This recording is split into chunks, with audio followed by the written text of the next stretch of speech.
वंचित बहुजन आघाडीचा विजय असो।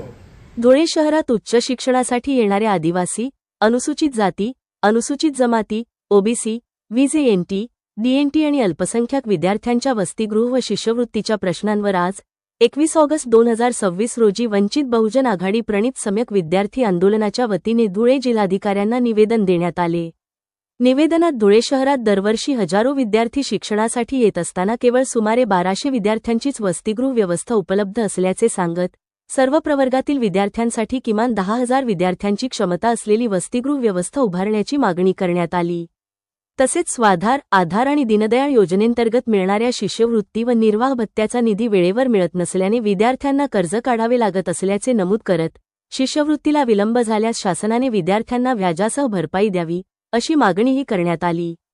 याशिवाय धुळे जिल्ह्यात कायमस्वरूपी समाजकल्याण सहाय्यक आयुक्तांची तातडीने नियुक्ती करण्याची मागणीही करण्यात आली। हे निवेदन सम्यक विद्यार्थी आंदोलनाचे महाराष्ट्र प्रदेश प्रवक्ता संदीप रामराजे, वंचित बहुजन आघाडीचे धुळे जिल्हा संघटक शंकर खरात, तालुकाध्यक्ष रवी मोरे आणि युवा जिल्हाध्यक्ष आबा निकुंभे यांच्या नेतृत्वाखाली धुळे जिल्हाधिकाऱ्यांना देण्यात आले।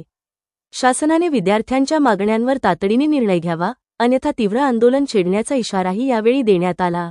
आज वंचित बहुजन आघाडी प्रणित सम्यक विद्यार्थी आंदोलनाच्या मार्फत आम्ही जिल्हाधिकाऱ्यांना निवेदन सादर केलं। त्यात असं म्हटलं आहे की जो आज समाज कल्याणचा या ठिकाणी धुळे जिल्ह्यामध्ये सहाय्यक आयुक्त आहेत ते नंदुरबारचे ॲडिशनली आहेत, म्हणून ते हप्त्यामध्ये 1 किंवा 2 दिवस धुळ्याला देतात, अन्यथा देत पण नाही, 2-2 विकते येत पण नाही। आणि विशेष म्हणजे त्यांच्यानं नंदुरबार हा सांभाळला जात नाही आहे। नंदुरबारमध्ये मागं मुलींना जीवे मारण्याचा प्रयत्न केला गेला समाज कल्याणचा वसतिगृहात। दुसरा विषय शहादामध्ये 36 मुलांना विषबाधा झाल्यात, त्यांचा अनुदानाने काही मृत्यू पडले नाही, पण एवढी मोठी घटना त्यांच्या याच्यात होतात ते तिथले प्रॉपासून त्यांचा जिल्हा सांभाळता येत नाही आणि त्यांना ॲडिशन आपण धुळ्याचा चार्ज देऊन ठेवलेलं आहे। अशी आमची मागणी आहे की त्या ठिकाणी लवकरात लवकर धुळे जिल्ह्याला समाज कल्याणासाठी सहाय्यक आयुक्त उपलब्ध करून द्या जो या ठिकाणी प्रॉपर असेल। आणि दुसरी मागणी आमची अशी होती की इथे जे वसतिगृह आहेत SC ST OBC VJNT DNT minority Jain Buddhist सर्व इन्क्लूड करून या ठिकाणी 1700 ते 1800 पर्यंत विद्यार्थ्यांसाठी वसतिगृह अवेलेबल आहे। आणि धुळे शहरामध्ये जवळपास ग्रामीण भागातनं किंवा धुळे शहरातनं टोटली एकूण 20,000 पेक्षा जास्त विद्यार्थी पदविकेसाठी येतात। आता त्या विद्यार्थ्यांना या ठिकाणी वसतिगृह भेटत नाही, त्या अनुषंगाने विद्यार्थी स्वाधार, आधार आणि दीनदयाळ सारख्या योजनांमध्ये वसतिगृह निर्वाह भत्त्यासाठी फॉर्म भरतात। त्याच्यानंतर होतं काय की त्या विद्यार्थ्यांना 2-2 वर्ष स्कॉलरशिप येत नाही। मग त्यांचे पालक या ठिकाणी त्या विद्यार्थ्यांना राहावं म्हणून एका सावकाराकडनं कर्ज घेतं, सावकाराकडनं कर्ज घेऊन 2 वर्षाचं कर्ज हे वाढतं, व्याजदर वाढतं।